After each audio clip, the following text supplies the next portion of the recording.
para matahimik ka lang. Mabuti pa. Mag-church na lang ako. Pagdadasal ko kayo, pagtitiri ko kayo ng kandila. Grabe. Alam mo, Ali, tama na. Huwag mo nang awayin ng tita mo. Please, alam-alam na lang sa akin. Okay na kayo yan. Hindi natin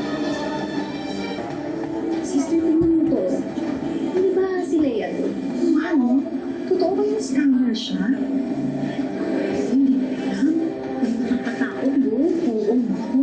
Inaayawan niya tayo dun sa bastos ng posin ko. Nako, kung sakasakali, kasalanan sa Diyos yung ginagawa niya. Yung sana hindi naman totoo. Kanina, hindi mo siyang share. Sige, Dan. Ano na? Kailan natin pag-uusapan yung business proposal ko? Stay natin. Mag-coffee na lang tayo siguro. Mga next week ako. Sige, asahan ko yan, ha? May iba ako, sister. Pero, huwag mo naman sanang masamain, ha? Alam mo, may napansin ako.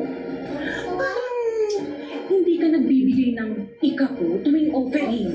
Minsan naman pag may cash ako, nagbibigay ko. Tsaka pag nakuha ko may pera mong malaki, sigurado mo nagbibigay ako. Sige, sabi mo rin. Sige.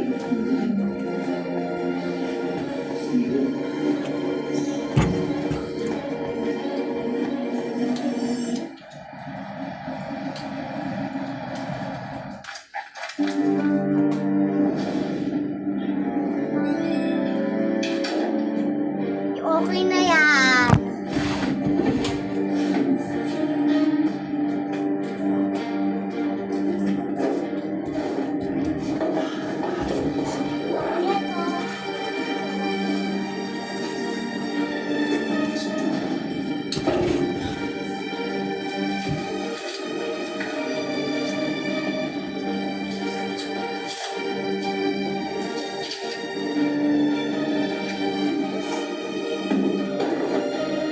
Hindi na lang yan. Sige na.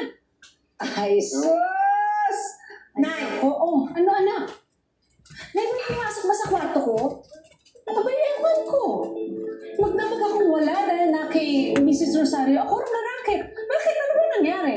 Nabawasan kasi yung pera ko dito sa money organizer. Ano? At alam may pumasok. Gulo-gulo yung gamit ko eh. May nangyari ba tayo dyan? Gusto ko eh. Tita, pumasok ka ba sa kwarto ko? Hindi. Bakit ako papasok sa kwarto mo?